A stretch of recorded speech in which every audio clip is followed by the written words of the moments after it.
Deus, em ti confiarei, contigo estarei, preciso de ti. Deus, segura em minhas mãos,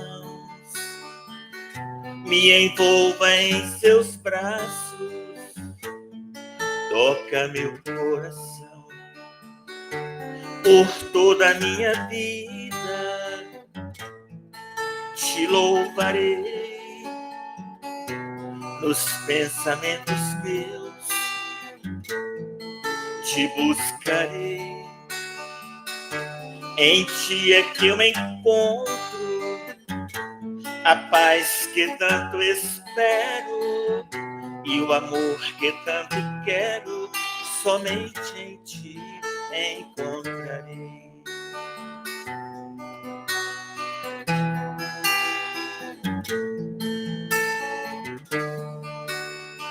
Deus, segura em minhas mãos, me envolva em seus braços, toca meu coração por toda a minha vida, te louvarei nos pensamentos meus, te buscarei.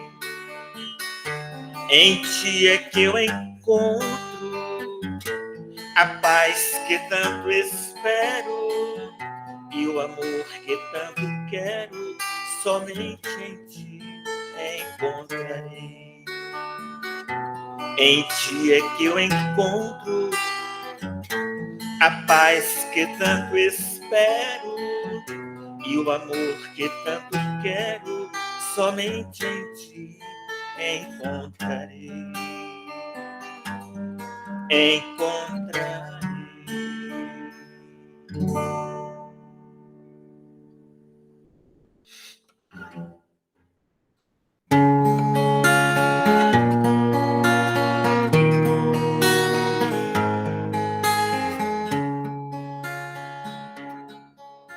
Há uma palavra perdida, já quase esquecida, me faz relembrar. Contendo 7 letrinhas e todas juntinhas, se lê cativar. Cativar é amar, é também carregar um pouquinho da dor que alguém vai levar. Cativou, disse alguém, laços fortes criou. Responsável é você pelo que cativou.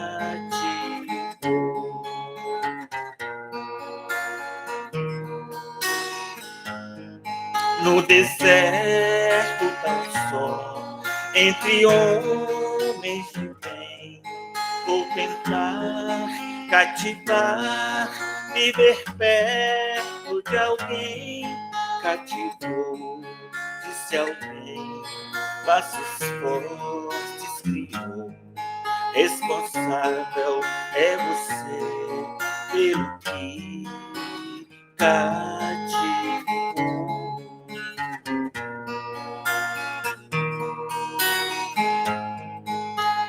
Cativou.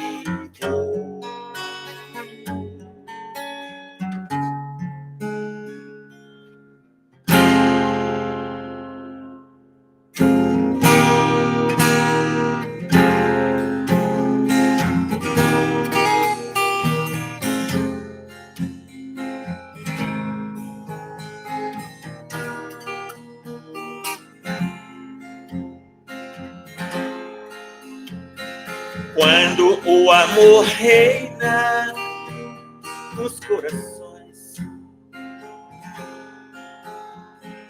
quando o homem controla as emoções,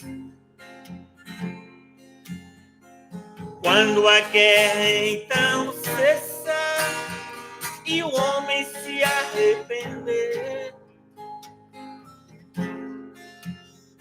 o mundo vai se transformar e o bem irá prevalecer.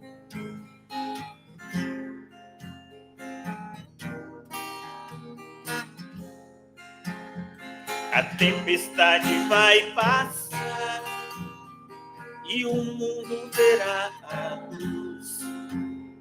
A paz então irá reinar, como prometeu Jesus.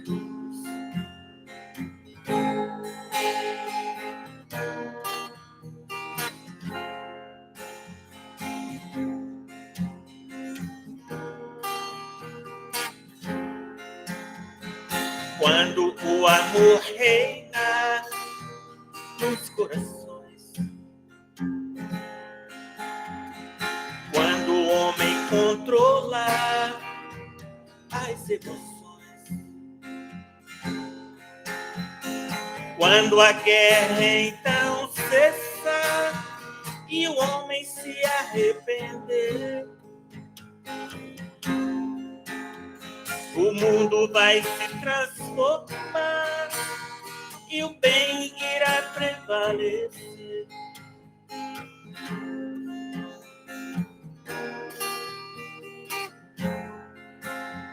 A tempestade vai passar e o mundo verá a luz. A paz então irá reinar, como prometeu Jesus.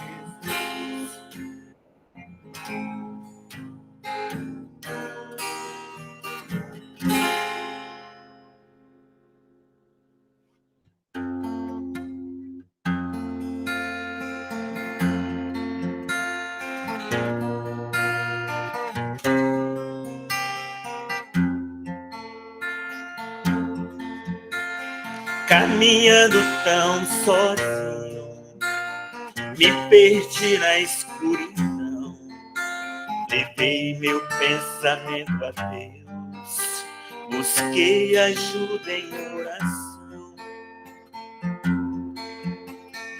Uma luz me apareceu, o meu caminho iluminou, agradeci então a Deus pela ajuda que mandou.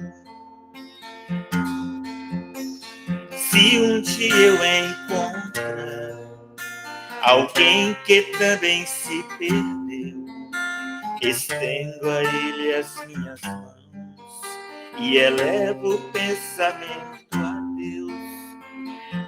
Se estás perdido, irmão, busque a luz do Evangelho. Desperta em ti o homem novo, desfazendo o homem velho. Se estás perdido, irmão, busque a luz do Evangelho. Desperta em ti o homem novo, desfazendo o homem velho.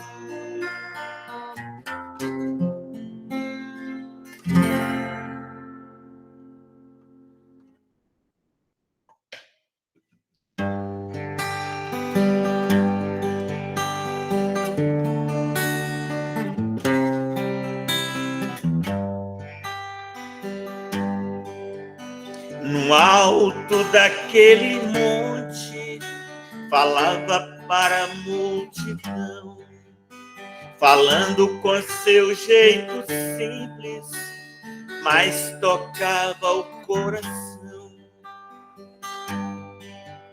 Surgia a noite tão bonita e o céu azul todo estrelado. A multidão atenta ouvia aquele ser iluminado. A sua voz doce e singela fez o povo adormecer. Naquela noite tão bonita, curas fez acontecer. Naquela noite tão bonita, curas fez acontecer. Naquela noite tão bonita, brilhou uma grande luz. Do alto daquele monte, falava o Mestre Jesus. Do alto daquele monte, falava o Mestre Jesus. Surgia a noite tão bonita e o céu azul todo estrelado. A multidão atenta ouvia aquele ser iluminado.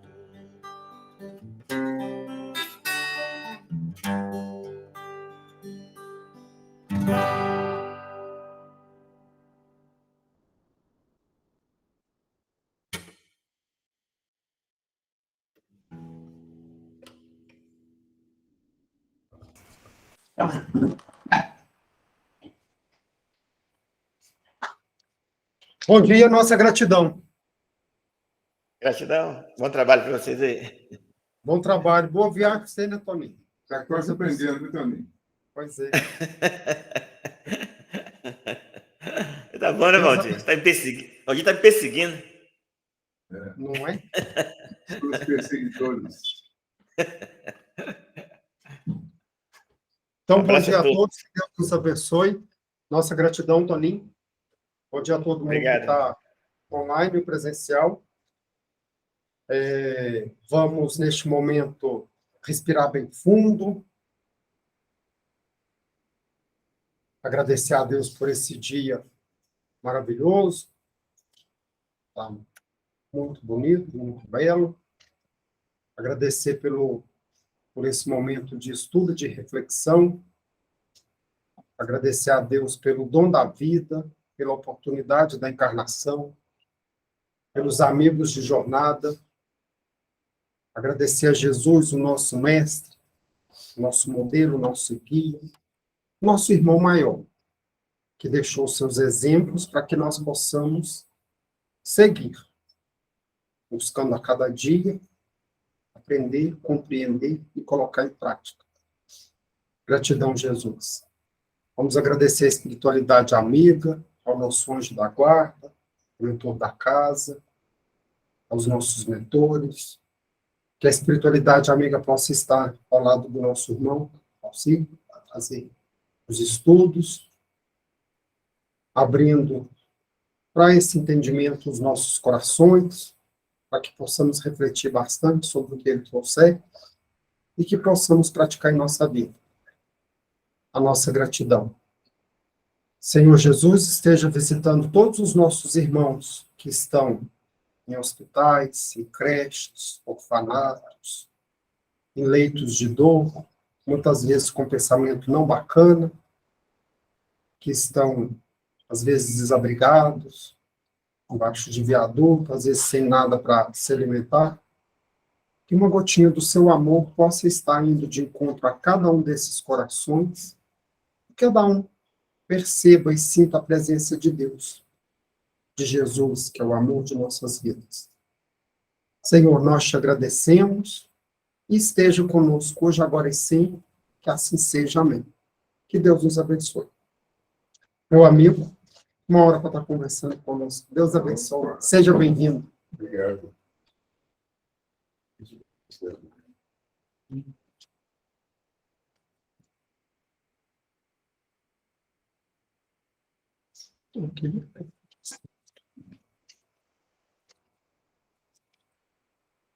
Tirar da balança.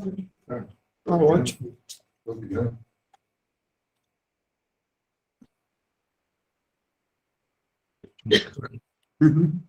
Bom, então, bom dia a todos aí, os online, bom dia a todos os presenciais, agradecendo a presença de todos pela oportunidade, pedindo a Jesus por todos nós, que nos ilumine, nos abençoe, e que nós possamos dar continuidade ao nosso aprendizado, né?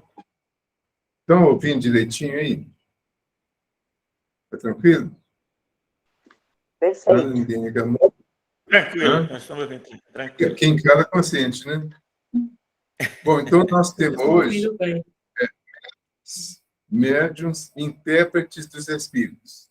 A referência é o Evangelho segundo o Espiritismo, capítulo 28, itens 8 e 9. Vou falar porque todo mundo anota, né? Baseado nos Atos dos Apóstolos, capítulo 2, versículos 17 e 18. E nós vamos ver um pouquinho sobre a importância do trabalho dos médiuns, a responsabilidade e a disciplina. Eu queria partir de uma definição aqui do Emmanuel, que ele diz o seguinte: tem dois pontos importantes aqui na mensagem dele. No livro Consolador, ele pergunta assim, é perguntado ao Emmanuel, né? Qual a verdadeira definição da mediunidade? E ele define de uma forma exatamente parecida com essa que está no Atos dos Apóstolos. Ele diz assim, a mediunidade é aquela luz que seria derramada sobre toda a carne e prometida pelo Divino Mestre aos tempos do Consolador, atualmente em curso na Terra. A missão mediúnica, se tem os seus percalços e as suas lutas dolorosas, é uma das mais belas oportunidades de progresso e de redenção concedidas por Deus aos seus filhos misérrimos. Sendo luz que brilha na carne, a mediunidade é atributo do espírito, patrimônio da alma imortal, elemento renovador da posição moral da criatura terrena. Muita responsabilidade, né? Enriquecendo todos os seus valores no capítulo da virtude e da inteligência, sempre que se encontre ligado aos princípios evangélicos na sua trajetória pela face do mundo. Então, isso define mediunidade dessa forma, né? É a luz que vem sobre a Terra, neste momento nós estamos vivendo. E aqui na questão 387, também do Consolador, eu acho muito importante, tanto quanto a outra, pelo menos, porque pergunta assim, qual a maior necessidade do médium? Essa é a grande pergunta, né? Qual a maior necessidade do médium? A resposta é, a primeira necessidade do médium é evangelizar-se a si mesmo antes de se entregar às grandes tarefas doutrinárias, pois, de outro modo, poderá esbarrar sempre com o fantasma do personalismo em detrimento de sua missão. Então, antes de mais nada, o médium precisa evangelizar-se, ou seja, estudar o Evangelho à luz da doutrina espírita, de preferência, né? Para que ele entenda o Evangelho, aprenda realmente e viva o Evangelho na prática da mediunidade. Então, não basta ser médium, não basta ter mediunidade. Todos nós temos, né? Todos nós somos médiuns, mais ou menos.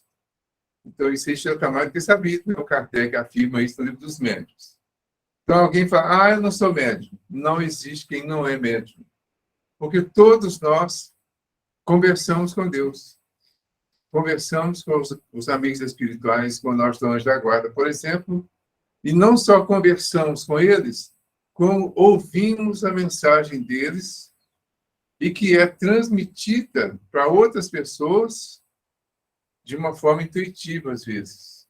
Então, se mediunidade é uma intermediação entre o plano espiritual e o plano físico e vice-versa, quando nós fazemos isso consciente ou não, nós estamos praticando a mediunidade. Então, nesse sentido, todos somos. Porque ele fala assim, mais ou menos médio. Eu sempre coloco assim, como se fosse, espécie de número para facilitar. Vamos pôr assim, de 10 a 50. E de 51 a 100. Então, de 10 a 50 é o menos médio. Ou seja, é o que tem menos sensibilidade, que tem menos consciência da mediunidade. Então, não tem uma percepção clara da mediunidade. O intuitivo, por exemplo, né? Todos nós somos intuitivos, mas nem todos nós temos uma noção clara disso. E o mais é aquele que eu falo que é acima de 50, que é o médium ostensivo. Então, a mediunidade dele aparece de uma forma clara para ele e para as outras pessoas. Então, o médium que vem para a casa espírita, por exemplo, para trabalhar, e que os espíritos falam através dele, esse é médium ostensivo. Um que vê os espíritos, que ouve os espíritos com clareza, e que tem clareza, inclusive, nessa transmissão, esse é médium ostensivo. E tem uma série de outros acontecimentos, né, que vai caracterizar o médium ostensivo. Como a maioria de nós é médium intuitivo, a gente fala, eu não sou médium. Né? Muita gente fala, não sou médium.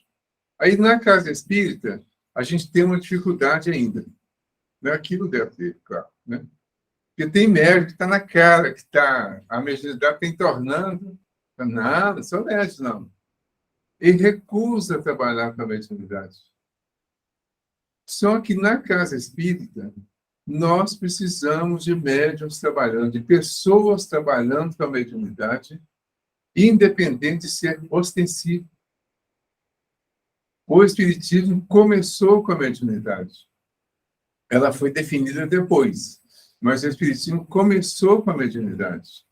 É um tempo que estava começando diferente, que foi aquele tempo previsto lá nos Atos dos Apóstolos. Eu vou ler o texto depois aqui. Então, esse tempo, ele eclodiu agora de uma forma muito mais ampla com o começo do Espiritismo, com Kardec, em especial com Kardec. Né? Foi quando ele começou a organizar e divulgar de uma forma compreensível.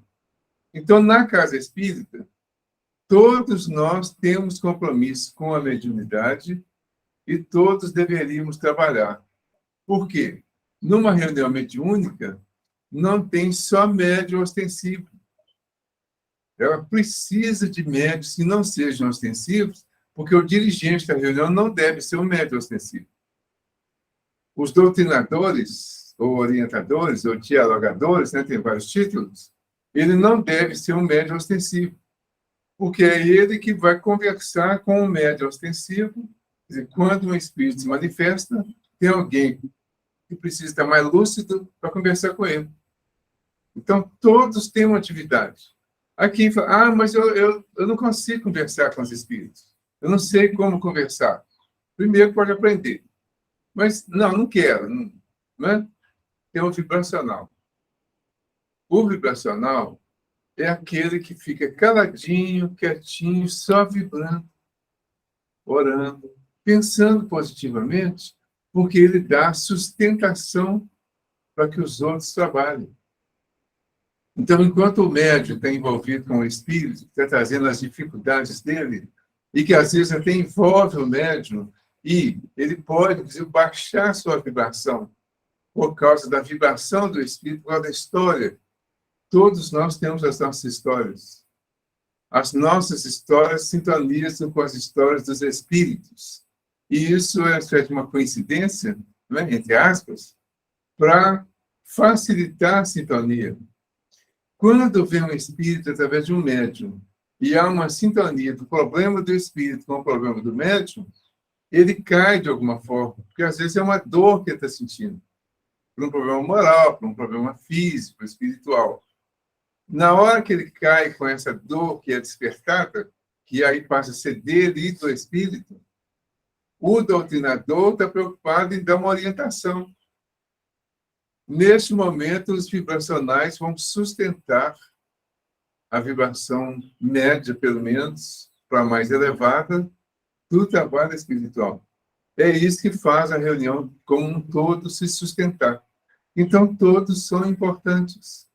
Todos precisamos nos candidatar a trabalhar com a mediunidade. É uma responsabilidade de todos nós, espíritas, é uma atividade que o espírita, de fato, deveria procurar participar, procurar compreender e colaborar especificamente nessa área. Nós precisamos aí. Uma coisa importante, eu sempre chamo a atenção para a questão da mediunidade, é o seguinte: A gente sabe, por alto, quantas pessoas morrem todos os dias. Falar morrer mesmo, que é a expressão mais comum, né? E a maioria morre mesmo, né? Poucos desencarnam. São muitas pessoas. Na época aí do Covid, nós tivemos algumas estatísticas aí da quantidade de gente que morria por dia de Covid, mas até então ninguém nem se falava de quantas pessoas morriam por dia, né? Então, se você considera assim, 1.000 pessoas morrem todos os dias. Vamos pôr assim, no Brasil, 1.000 pessoas por dia. Deve ser mais, né? Só para ter uma ideia. Dessas 1.000, qual o percentual que a gente consegue imaginar de pessoas que vão desencarnar? Que vão realmente deixar a vida física, partir para a vida espiritual com tranquilidade. Você tem uma ideia? Uma? Em 1.000, uma? Eu espero que seja mais um pouquinho. Mais um pouquinho? 5%? Talvez. Então, 5% tá bom, né? 50 pessoas? 1%? A gente tem noção disso. Mas é um número pequeno, né? Porque a grande maioria de nós aqui, nós somos cristãos. A gente se diz cristão, tem o cristão católico, o cristão espírita, o cristão protestante, todo mundo é cristão. Todos nós nos dizemos cristãos. Mas pouquíssimos de nós nos comportamos como cristãos. Quando você atinge a vida espiritual, tá fazendo. Quando você atinge a vida espiritual, o que vai prevalecer não é o que você diz que é o que você é realmente. Independente do título, do rótulo, da crença que você usa. Ah, eu sou cristão evangélico, ou cristão protestante, né? Porque evangélico, na verdade, todo cristão é. E todos nós seguimos o evangelho de Jesus, então todos somos evangélicos. A definição melhor seria protestante, mas com as divisões lá. Então, é Testemunho de Jeová, batista, adventista, né? Esse aí que ficaria mais específico, em termos de título de crença. Mas o principal título que caracteriza o cristão não é o do nome da religião que ele usou. É de como ele se comportou enquanto cristão. Isso, ao chegar no plano espiritual, a nossa consciência vai apontar a nossa dificuldade nesse sentido. Ah, eu sou expositor espírito, mais importante. Eu sou expositor espírito. Ah, eu sou médium. Eu sou o médium principal da casa, que o mentor da casa vem através de mim. Né? Mas chegando no plano espiritual, ninguém vai perguntar que tipo de médium você era, se era o médium principal, ou menos principal, ou menos importante. O que vai se analisar pela nossa própria consciência é o que nós fizemos com a oportunidade que tivemos. Então, é isso que vai prevalecer. Qual foi a nossa responsabilidade com essa oportunidade? E é a consciência que vai acusar. Quando a consciência acusa o contrário, nós entramos em desequilíbrio. Esse desequilíbrio dos religiosos, especialmente dos espíritas, já vai trazer alguns conflitos. Pessoas que já têm algum conhecimento, né? Agora, imagine as pessoas que não têm nenhum conhecimento, nenhuma reflexão assim mais concreta em relação à continuidade da vida. Isso falando dos religiosos, mas e os não religiosos nem pensam nisso. Todas essas pessoas ficam em conflito no plano espiritual. A espiritualidade tem condições de ajudar, com dificuldade, não pela espiritualidade, mas pela pessoa. Vocês vão ver que tem pessoas que desencarnam e quando vêm um desencarnar para ajudar, se for conhecido, eles até fogem. Tem uma história dessa no livro do André Luiz. Ele até foge, que fica com medo. O outro morreu. Ele não sabe que já morreu. Né? Então, ele fica com medo do outro que vem para ajudar, ele não aceita. Ele não cria uma sintonia para ser ajudado pelo plano espiritual. Então, a dificuldade é muito grande. O que eles fazem? Pegam esse espírito, ou um grupo de espíritos que tem as mesmas características, traz para uma reunião mediúnica numa casa espírita. Ao trazer para essa reunião mediúnica na casa espírita, ele vai se sentir em contato com o corpo humano. A primeira sensação que ele tem é que ele está no corpo. Ele não percebe ainda que está usando um corpo emprestado. Ele está próximo. Ele não entrou no corpo, muita gente faz que entra. Ele não entra, ele aproxima. Ele entra em sintonia de perispírito com perispírito. Ao entrar nessa sintonia, ele se sente encarnado. Ao se sentir encarnado e começar uma comunicação através do corpo do médium, ele vai ouvir a voz humana, a expressão humana, o palavreado humano, a vibração humana do médium. Ele fica mais confortável, dá melhores condições para conversar, para entender o palavreado. Agora é o palavreado dele. Ele está conversando com o encarnado. O encarnado cria condições, o esclarecedor, no caso, para explicar para ele o que está acontecendo. Vai falar para ele, de uma forma sutil, leve, tranquila, que ele morreu. Quer dizer, que o corpo dele morreu. Ele vai mostrar para ele, às vezes, uma dificuldade que ele viveu, uma doença grave, e vai mostrar para ele que o corpo dele não suportou aquela doença, aquele acidente, e o corpo morreu. Mas ele não. Ele continua vivo, porque ele é espírito, e espírito não morre. Quando o espírito não morre, ele permanece vivo no plano espiritual, com todas as características que são do espírito.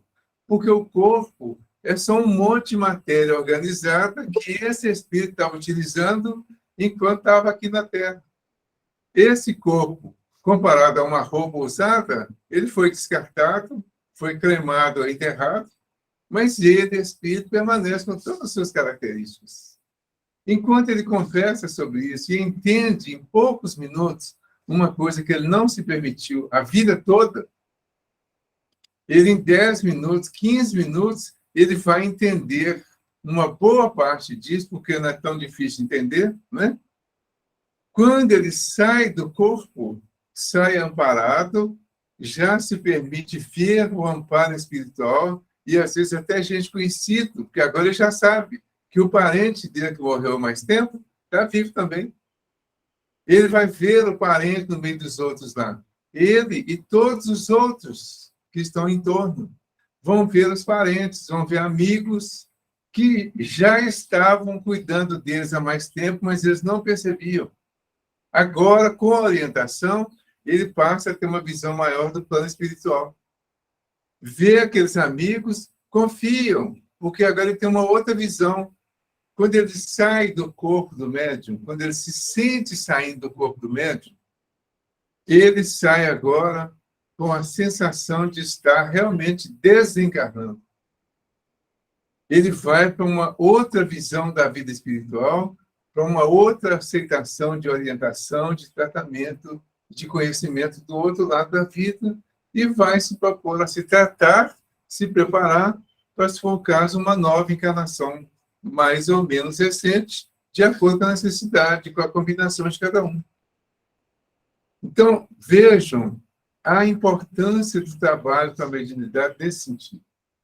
Para mim, essa é a mais importante e ela ainda é indispensável. Muita gente fala, a mediunidade vai acabar, vai passar, não vai precisar dessas comunicações. Vai demorar. Porque nós temos um índice altíssimo de pessoas que desencarnam ou que morrem nessa situação, inclusive no meio espírita. Imagina nos outros meios. Inclusive, assim, não é porque a gente é melhor, não. A gente tem conhecimento. A gente sabe de muita coisa. Isso que eu acabei de falar para vocês aqui agora, quer dizer, todos aqui agora já deveriam desencarnar, já sabendo, e nem precisariam mais vir a uma comunicação, porque já sabem. Bom, meu corpo vai morrer, e assim que morrer, eu vou continuar vivo. Continuando vivo, eu já sei que aqueles parentes meus, amigos, e outras, às vezes que eu nem conheço, estarão lá para me ajudar. Então, você já vai chegar lá com uma visão mais aberta para ver o plano espiritual, ver quem está no plano espiritual para te ajudar, para te conduzir. Certo? Isso seria o ideal. Mas a maioria dos espíritos tem medo de morrer. Ah, tem medo de morrer. Surgiu a possibilidade, e aí o conhecimento às vezes até atrapalha, surgiu essa possibilidade, essa, vamos dizer assim, cismei que eu morri, né? Aí entra em pânico. Espírito. Entra em pânico. Aí o pânico vai gerar as mesmas dificuldades ou piores do que a daqueles que não sabiam de nada. Entendeu? Então, é a delicadeza disso. Um dia desse, numa reunião, foi um protestante. Foi contar a história dele lá e tal, mas aí ele perguntou onde ele estava. Eu sempre falo a verdade. Eu acho que deve falar a verdade, com cuidado, às vezes, né? Talvez esperar um pouquinho, mas falar. Então, eu falei, você já tinha conversado bastante, você está no centro espírita. Aí, mas centro espírita? Por que me trouxeram para aqui? Eu não gosto de centro espírita, não quero centro espírita. Deu uma bronca, porque levaram para o centro espírita. Aí eu falei para ele, olha, o único lugar que você seria tratado como irmão, como cristão, seria respeitado e não seria expulso como demônio, é aqui no centro espírita. Nas igrejas que vocês participam, inclusive, e por isso o seu medo do centro espírita, você seria tratado como demônio. Porque ou é Espírito Santo ou é demônio. Na sua condição, você iria como demônio. Você seria tratado como demônio, seria expulso. Aqui você não vai ser expulso, você vai ser acolhido, vai ser abraçado e vai ser tratado. Porque para nós não tem nenhuma distinção nesse sentido. Todos somos irmãos, somos filhos de Deus, e os cristãos, todos somos irmãos, somos cristãos também, independente da denominação. Ah, mas por que me trouxeram para aqui? Eu repeti para ele, porque aqui era o único lugar onde você seria bem atendido. E quem te trouxe para aqui já passou pelo que você passou, e por isso te trouxe para aqui. E nós descobrimos, o amigo espiritual da nossa casa explicou para nós, que as casas estão criando um núcleo protestante para atender a essas pessoas que vêm das igrejas protestantes, né, evangélicas, sem essa preparação específica, para ajudar. A intenção é ajudar, é acolher, porque nós somos todos cristãos, nós somos todos irmãos. Não cabe nenhum tipo de discriminação. Uma das dificuldades que a gente está tendo no dia a dia é exatamente isso, a discriminação. No nosso meio também tem isso, né? Infelizmente. Mas não cabe, cristão, não cabe discriminar ninguém. Ninguém. Em hipótese alguma. Esse é o ponto de partida para a aceitação de todas as pessoas, em qualquer circunstância. Porque para nós está cada vez mais claro que nós realmente somos irmãos. E que, independente das diferenças, e nós sabemos que as diferenças que existem, inclusive nas classes religiosas, são necessidades dos grupos que estão naqueles ambientes. Então, se nós sabemos disso, nós vamos acolher essas pessoas de onde elas vierem, independente do que fizeram. Porque o nosso papel, e o papel da mediunidade, nesse caso, a mediunidade com Jesus, é uma mediunidade assistencial. no sentido espiritual, principalmente. Então, se é assistencial, você vai ajudar quem precisa. Não foi isso que Jesus falou? Não são os doentes que precisam de médico? Ah, se eu vou receber só os espíritos aqui agora, porque os espíritos já são mais, né? Estão mais evoluídos, estão mais conhecedores, vou receber só eles.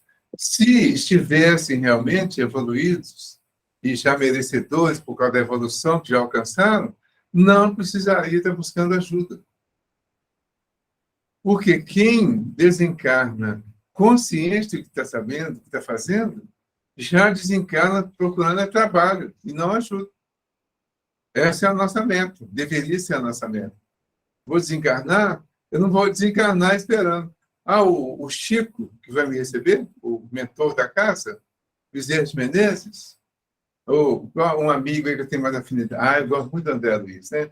Então, eu espero que o André Luiz vai me receber. Ou Emmanuel, né? Que a gente quer gente grande, né? Vai receber. É isso? Não. Eles estão trabalhando, eles estão cuidando de outros que estão precisando. Não é pretensão a gente se preparar para não precisar de ajuda, não. O normal, o ideal seria eu aceitar a ajuda se eu sentir que estou realmente precisando. Mas se eu não estiver precisando de ajuda, eu não tenho que pedir ajuda só para parecer humilde. Eu vou ajudar, eu já tenho condição de fazer alguma coisa, vou fazer então. No livro lá, o Transição Planetária do Divaldo, ele fala isso. O Manuel Filomeno de Miranda, na época do tsunami, eles estavam organizando uma equipe espiritual para atender as vítimas lá do tsunami. Essa equipe fizeram pessoas de diversas religiões do mundo, diversas crenças, mas tiveram dificuldade para organizar um grupo de espíritos para fazer uma equipe para ajudar os desencarnados, aquela quantidade, milhares, né, de desencarnados do tsunami. Por quê? Está todo mundo indo para o plano espiritual pedindo ajuda, buscando ajuda. Como nós estamos vindo para a casa espírita ainda pedir ajuda? Ah, eu vou lá para ver se o mentor me ajuda, ver se resolve isso, resolve aquilo. É natural que a gente vá e busque ajuda no início, enquanto está precisando, em qualquer momento. Por exemplo, a Cida está com o irmão dela lá no hospital, numa situação delicada, né? Então, ela está precisando de apoio, de ajuda espiritual. Natural pedir ajuda. Mas passou essa fase aí, ou então agora é hora de eu devolver a ajuda que eu recebi. Vamos devolver. Passou a crise, vamos trabalhar. Esse é o propósito. Ok? Vamos ver o que o Evangelho diz. No Evangelho aqui, foi citado o capítulo 28, né, que é o capítulo das preces espíritas, itens 8 e 9. No item 8, é a oração pelos médiuns, ou para os médiuns, né? Esse é o capítulo das orações.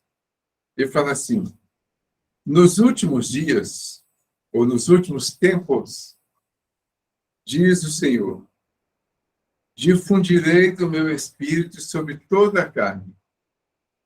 Vossos filhos e filhas profetizarão. Vossos jovens terão visões. E vossos velhos, sonhos. Nesses dias, difundirei do meu espírito sobre os meus servidores e servidoras, e eles profetizarão. Uma das definições que se dá hoje de profeta, de profecia, de profetização, é relacionado com algum tipo de mediunidade. Certo? Então, um tipo de mediunidade que vai caracterizar, tem os específicos nessa área da profecia mesmo. Mas a profecia, em geral, vai caracterizar isso.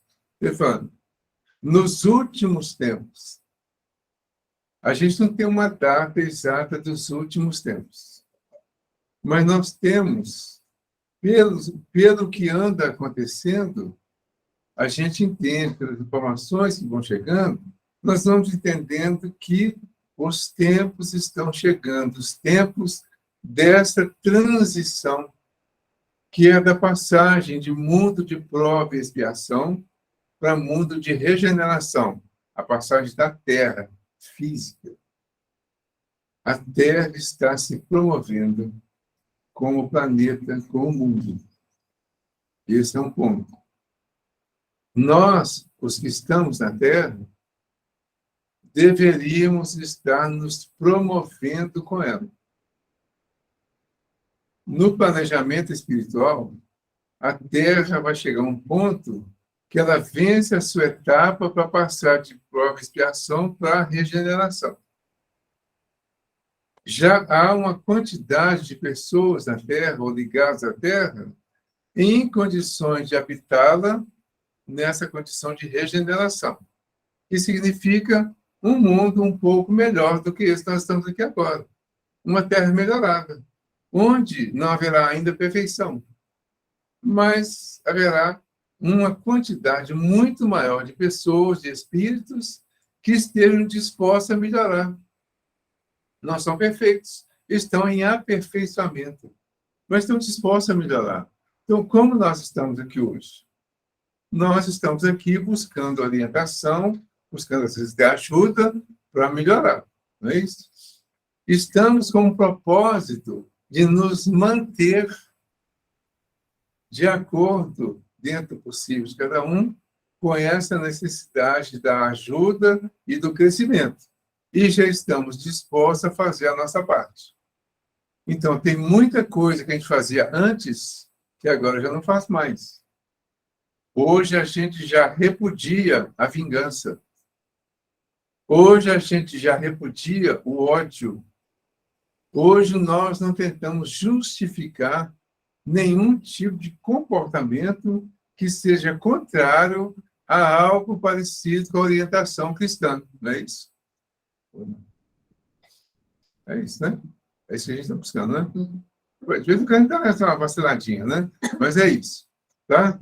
Então, isso aí é o que vai caracterizar a regeneração. Então, na regeneração, quem estiver sinceramente disposto a melhorar e manter essa proposta de melhora, passa junto com a Terra para a regeneração. Quem ainda não estiver disposto a isso, vai continuar em mundos inferiores à Terra, ou pelo menos iguais ao que a Terra é hoje. Então, a Terra vai promover. Nós iremos ou não. Vai depender dessa nossa predisposição para mudar, para melhorar. Certo? Então, isso caracteriza os últimos tempos. Dá aquela impressão de fim de mundo, né? Não. Dá a impressão de mudança, de transição, como é chamado. Mas isso já está acontecendo. Isso já está acontecendo. Por quê? Essa mensagem aqui dos Atos dos Apóstolos foi logo depois de Jesus, né? No ano 30 e poucos, lá, 40, por aí. Não é? Então, já, isso foi previsto lá. Agora, quando difundirei do meu Espírito sobre toda a carne. Então, em momento algum, houve tanta divulgação e tanto acontecimento, tanto o que a gente chama de fenômeno nessa área da mediunidade, como no século XIX, na época do Kardec, e algum tempo antes. Então, a história do Espiritismo, ela registra acontecimentos amplos na área da mediunidade, do que nós chamamos de mediunidade, em diversos lugares do mundo. Então, por exemplo, o Kardec tem uma mensagem, Kardec não, Emmanuel, tem uma mensagem do livro Seara dos Médiuns, que chama Aviso, Chegada e Entendimento. Aí ele diz o seguinte, que o aviso foi um tempo antes do Kardec, quando uma série de fenômenos começaram a acontecer em diversos lugares do mundo. Médiuns extraordinários fazendo coisas assim, fantásticas no século XIX, né? Ao longo do século XIX, de 1800 a 1900. Médiuns fazendo coisas extraordinárias naquela época. Ele cita alguns nomes lá, inclusive. Então, isso seria o aviso. Logo em seguida, quando aconteceu em Hydesville, nos Estados Unidos, naquele arraial lá, né? Uma cidade, um lugarejo, uma família protestante. De repente, eles começam a ouvir os batidos. O batido na porta, ele não representa que alguém está chegando? Então, aquelas pancadas que aconteciam no assoalho, nas paredes, para todo lado que as pessoas ouviam, eram as batidas, as pancadas. Era a chegada. No princípio, a família se escondia num quarto com medo do que estava acontecendo. Não tinha não, ninguém sabia o que era. Ninguém via nada, não entendia nada. Até que um dia, uma das meninas, uma de 12 ou 14 anos, ela resolve imitar. Então, A família Fox, né? é a família Fox. Era a chegada. Então, tem lá. Bateu, a menina imitou. Quando ela imitou, ela teve uma resposta. Novas batidas. Então, um bate uma vez, ela bateu duas, ele bateu três, ela bateu quatro, e ela entendeu que era uma comunicação. Chama a família, fala, estamos conversando, estão falando. Né? Em outras palavras, está lá na história, lá, mas foi mais ou menos isso. Aí eles criam, aparece um parente lá e criam uma linguagem de pancadas, de batidas. E com essas batidas, eles criaram uma linguagem imitando o alfabeto, né? Uma batida A, 2B, 3C, e assim vai. E com essas batidas, um espírito se identificou, contou a história dele, falou que tinha morrido naquele lugar ali, tinha sido roubado, assassinado, esquartejado, e deu referência, inclusive, de lugares onde tinha parte do corpo dele. E falou a história dele, que ele era um mascate, né, um vendedor ambulante, e que lá ele foi roubado, assassinado, esquartejado. Contou a história todinha. A história era a chegada. Nessa chegada, 1848, 31 de março de 1848, estava oficializando numa cidadezinha lá dos Estados Unidos um acontecimento que, dentro do possível, hoje teria sido muito mais rápido, né? Mas naquele tempo, em 1848, imagina a dificuldade que foi para essa comunicação espalhar. Mas espalhou. Aí aconteceu a chegada. E logo depois, a partir de 1854, o professor Rivail, né, que depois foi o Allan Kardec, ele começa a se interessar pelo magnetismo, que era recente também. Ele tinha interesse no magnetismo. Era recente, mas era ciência. Estava surgindo como ciência ainda, estava se afirmando como ciência. Ele queria entender aquilo. E alguns amigos dele disseram que eles estavam participando de uma sessão de magnetismo. E um contou assim, com tanta ênfase, com tanto exagero, que ele recusou. Logo depois veio um outro mais sério, assim, mais sensato, né? E falou com ele do que acontecia naquelas sessões. Ele foi assistir a sessão porque queria entender o magnetismo, assim, mais prático. Ele foi. Viu que realmente os móveis se movimentavam, os objetos se movimentavam. Ele viu que a mesa girava, que dava respostas, mas que as respostas, às vezes, eram contrárias ao que as pessoas estavam pensando. Então, ele deduziu que as respostas tinham inteligência e os móveis não. Aí ele usa a lei. Quando algo é inteligente, tem uma causa inteligente. Quando o efeito é inteligente, a causa é inteligente. Se a mesa não é inteligente e se movimenta e responde, ela é só um efeito. Tem uma causa inteligente por trás disso. Aí ele se propõe a buscar a causa inteligente que dava aquelas respostas que ele entendeu que transcendia o magnetismo. É aí que ele vai conhecer uma nova família, começa a fazer as experimentações naquelas reuniões, e os espíritos começam a usar aqueles métodos antigos, estranhos, né, de comunicação, lá com a cesta, por exemplo. Amarrava um lápis na cesta, amarrava a mão do médium, aquela coisa toda. Aí o médium encostava a mão na cesta, ela se movimentava e começaram a surgir as escritas. E isso foi evoluindo rapidamente até chegar à conclusão que o médium podia segurar o lápis e escrever.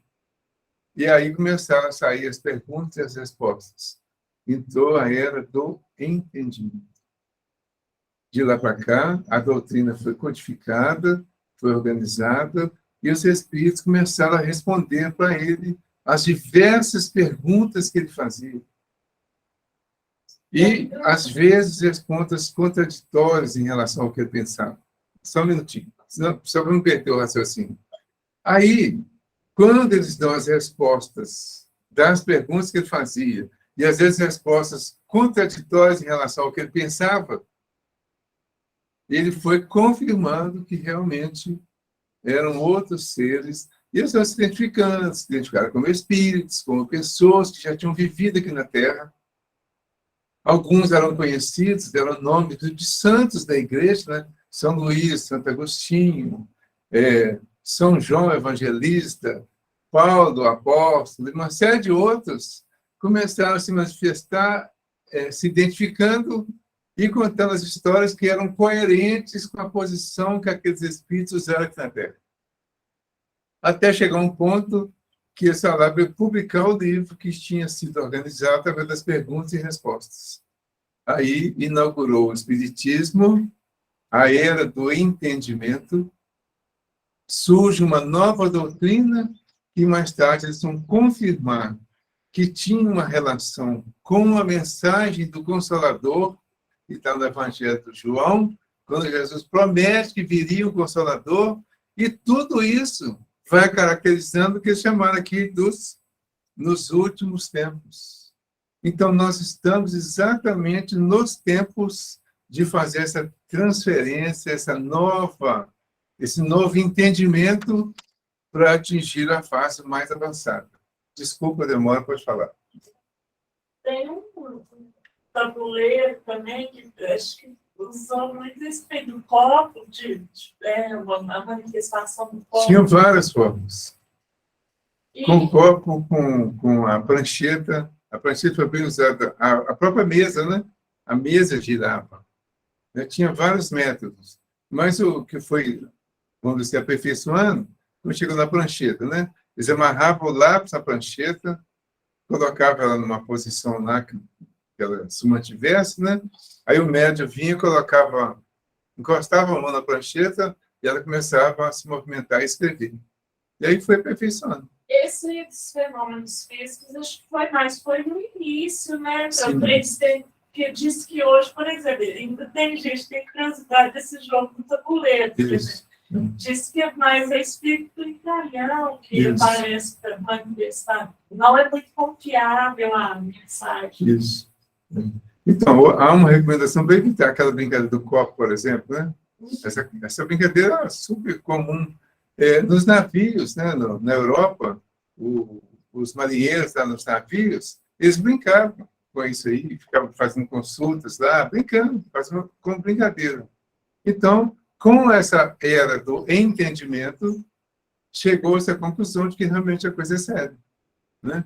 E aí vem o aperfeiçoamento para chegar no ponto que nós chegamos hoje, né? Então, hoje nós estamos entendendo a seriedade da doutrina, a seriedade da mediunidade, que vem como a parte mais científica da doutrina, porque a mediunidade foi a forma de experimentação e de comprovação dos diversos acontecimentos, que eram chamados de milagres, por exemplo, de fenômenos, de coisas maravilhosas, e que o conhecimento da mediunidade explicou tudo isso. Então, hoje nós estamos exatamente nessa fase do entendimento ainda e da aplicação. E chegamos ao ponto da coligação entre espiritismo, mediunidade e evangelho. E aí, com essa ligação do espiritismo, da mediunidade, com o Evangelho, nós passamos a entender melhor o Evangelho e entender que o Evangelho está ligado com a doutrina e a doutrina ligada com o Evangelho. Certo? Ok? Ok, menina? Tranquilo? Isso. Então, difundirei do meu espírito sobre toda a carne. Então, a mediunidade expandiu. Né? Passou a acontecer no mundo inteiro. Na introdução do Evangelho segundo o Espiritismo, ele fala que recebeu mensagem de mais de 1.100 espíritos do mundo. Para organizar o Evangelho segundo o Espiritismo, ele teve que selecionar as mensagens. Vieram de diversas partes. Centralizar mais na Europa, na França, né? Mas muitos ficaram sem identificação. O material que está no Evangelho segundo o Espiritismo, a gente fala que foi o Kardec. O Kardec organizou, mas ele recebeu as orientações de diversas partes. Algumas mais específicas e colocou o nome dos Espíritos. Quando está na instrução dos Espíritos, do Evangelho, então, normalmente tem o nome de um Espírito. Né? Às vezes ele nem se identifica lá, o protetor do médium, o guia do médium, alguma coisa assim. Não um espírito amigo, mas de diversas partes.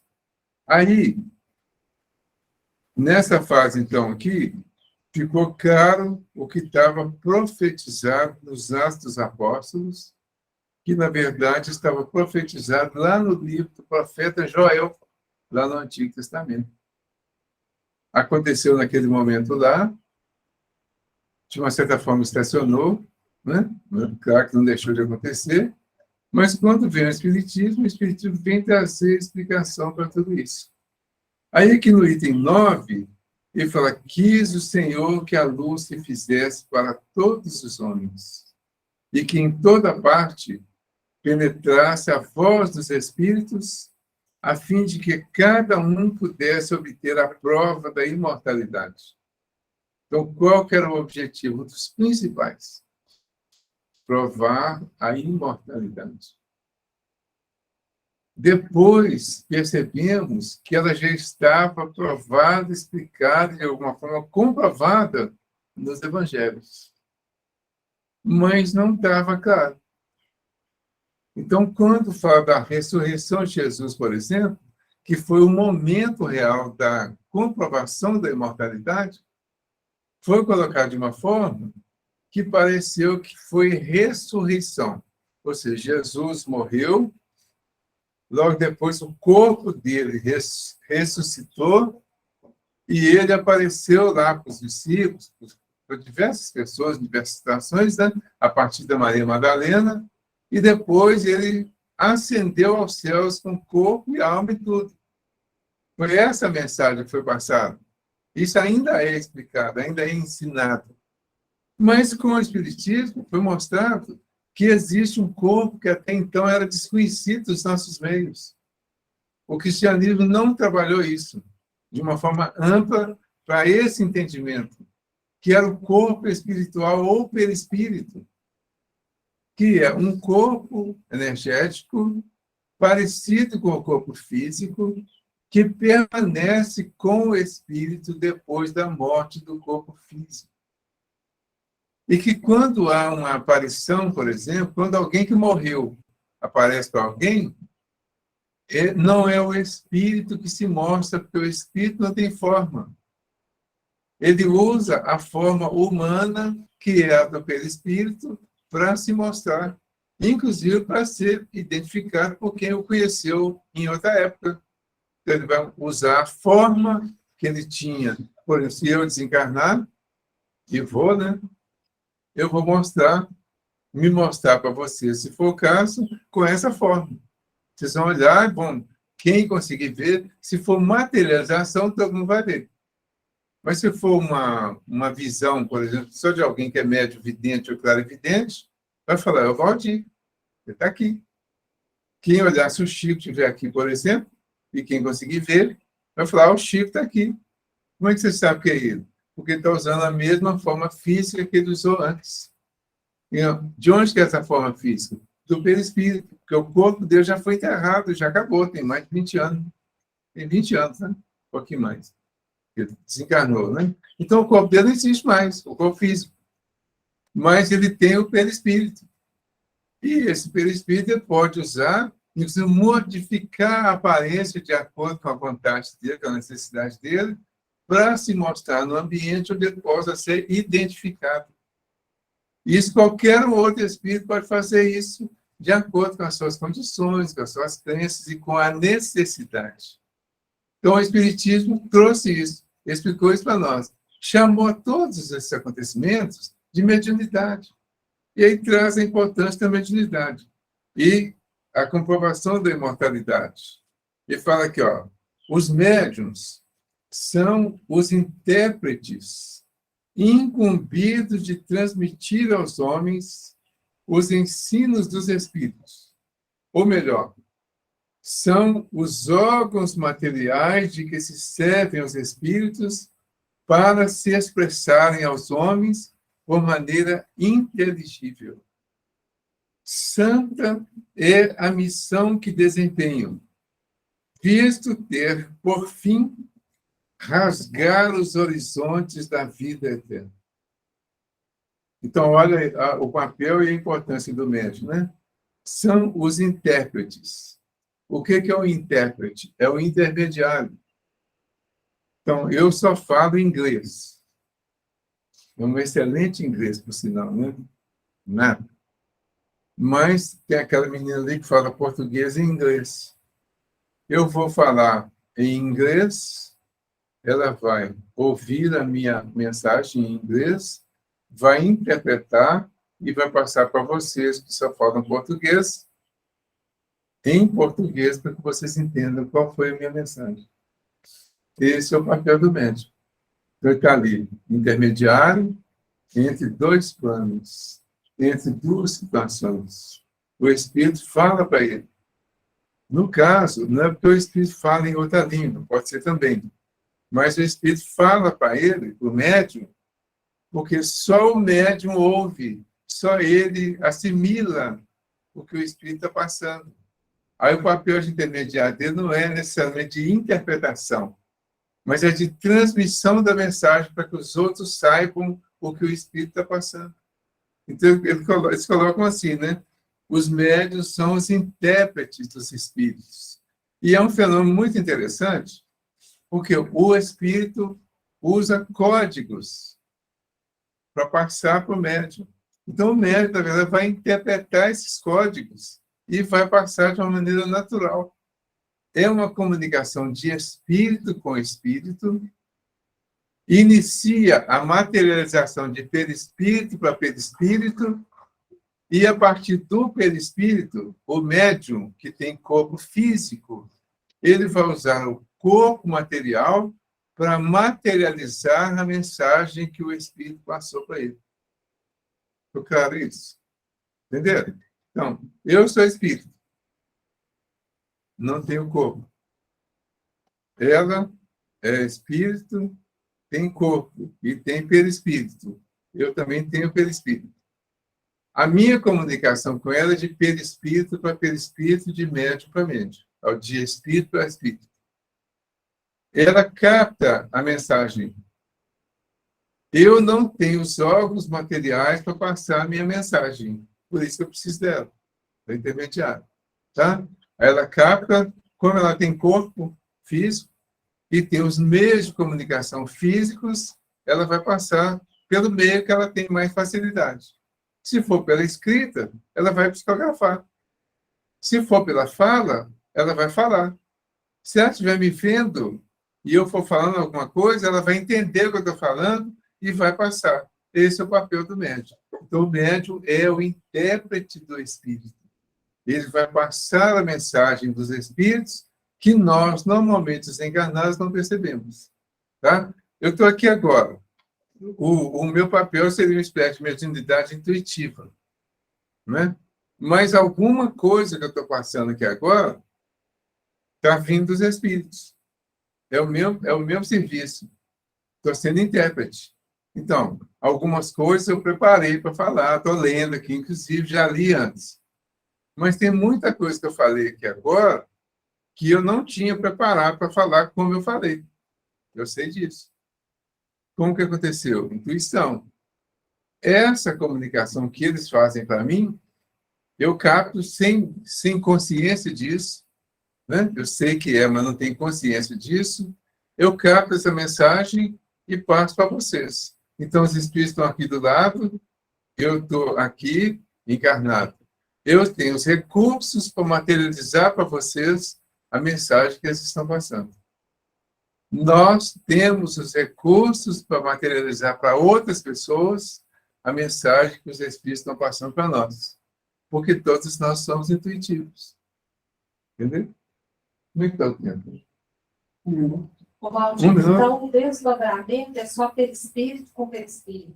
Não, o desdobramento é quando você sai do corpo, você se afasta do corpo e vai ao mundo espiritual.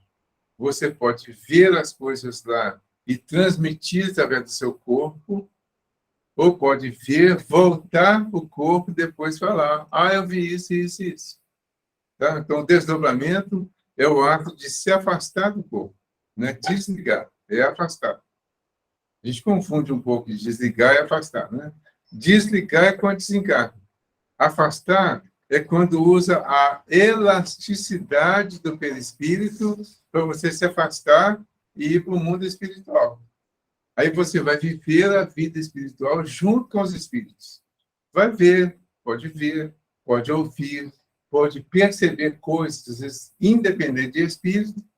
Quando você voltar para a sua condição normal, aí você vai falar, eu vi isso, isso, isso. Ou aconteceu isso, isso e aquilo. Eu tenho um recado assim, sabe? Certo? É espécie de um sonho, né? Parece um sonho. Isso. Isso. Pode parecer um sonho. Às vezes até a gente até fala, porque o sono é um desdobramento. Quando você dorme, ou seja, quando o seu corpo dorme, é um desdobramento. O espírito afasta. Ele pode afastar. Quando eu era criança, mínimo, minha mãe eu sonhei acordada. Eu estava de dia, lidando. Exatamente. Então, é uma espécie de um transe, né? Que você se desdobra rapidamente, tem uma percepção do mundo espiritual e logo em seguida volta e fica parecendo que realmente foi um sonho, E uma visão. Manda um recado faz um corte.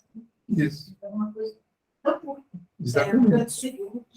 Então, o médium, por isso que ele faz aquele intérprete, porque o médium tem que interpretar, às vezes, a mensagem para passar. É a responsabilidade que o médium tem de interpretar a mensagem, de analisar a mensagem, para ver se realmente convém passar, se convém passar uma mensagem específica para uma determinada pessoa. Porque, às vezes, você vai ver que tem uma pessoa que vai desencarnar. Eu tenho uma amiga que vê isso, assim, com uma relativa facilidade. Ela me fala, né? Fala, nossa, vai ser o maior aperto. Eu vi uma pessoa que ontem e vi que a pessoa ia desencarnar. Mas já fiz várias vezes, já me falou várias vezes isso. Aí no dia seguinte a pessoa desencarna. Ou, por exemplo, eu vi ontem, hoje a pessoa desencarnou. Eu olhei para uma pessoa semana passada e vi que aconteceu alguma coisa muito grave. 2, 3 dias depois, houve um acidente, a pessoa morreu. Umas coisas assim. Essa pessoa vê tudo isso. Então, é desdobramento. Ela se desdobra, vai à vida espiritual, ela penetra no que já está programado para acontecer com aquela pessoa. É bom saber isso, né? Você não programa a morte de ninguém. E a sua visão não vai acentuar, nem antecipar, e nem interferir na morte ou não de alguém. Mas no caso que a gente vê, a gente já vai ficar no processo de oração, né? Exatamente. Vai ajudar o processo da pessoa que vai desencarnar. Se você tiver condição, você pode até orientar a pessoa, tá? Mas tem que ter muito cuidado para não dar uma informação e alarmar as pessoas. Porque tem informação dessa que pode demorar mais. E aí você cria uma expectativa, cria um medo, a pessoa entra num processo de desespero e de repente até morre nessa hora. Né? Então tem que ter cuidado na hora de interpretar e passar a interpretação. Como tem coisas do Evangelho, às vezes, que a gente interpreta e a gente evita falar, porque pode confundir mais ainda as pessoas. Entendeu? Então, tudo isso, o médico tem essas responsabilidades todas como intérpretes. Somos responsáveis pelas mensagens que vêm através de nós. O médium consciente ou não, ele é responsável pela mensagem. Por isso, a primeira necessidade do médium é evangelizar-se, para evitar que o personalismo tome conta, a vaidade, né? E tenha muito cuidado ao passar a informação. Eu acho que você já tem enjoado, né? Chega, né? Fazer extra de Nós já até passou. assunto. Então, vamos agradecer a oportunidade, né, esse momento de reflexões, de responsabilizações e refletir na nossa participação, nos nossos compromissos, no que nós realmente temos feito com as oportunidades que Deus nos ofereceu para fazer o nosso trabalho espiritual. Obrigado, Senhor, por este momento de aprendizado, de oportunidade. Agradecemos a presença dos nossos irmãos e amigas aqui online, aos nossos amigos e amigas aqui presenciais. Agradecemos, enfim, a oportunidade geral que todos tivemos de estar aqui buscando conhecimento, buscando a nossa conscientização da importância de sermos os intérpretes dos espíritos como médiuns, independente da mediunidade que temos. Pai nosso que estais nos céus, santificado seja o vosso nome. Venha a nós o vosso reino. Seja feita a vossa vontade, assim na terra como nos céus. O pão nosso de cada dia nos dai hoje. Perdoai as nossas ofensas, assim como nós perdoamos a quem nos tem ofendido. Não nos deixes cair em tentação, mas livra-nos do mal. E que a nossa caminhada, Senhor, possa ser, a partir de hoje e sempre, uma caminhada em que nós vamos sempre santificar o Teu nome, através das nossas atitudes e comportamentos. Obrigado a todos, e Jesus nos ilumine e abençoe sempre.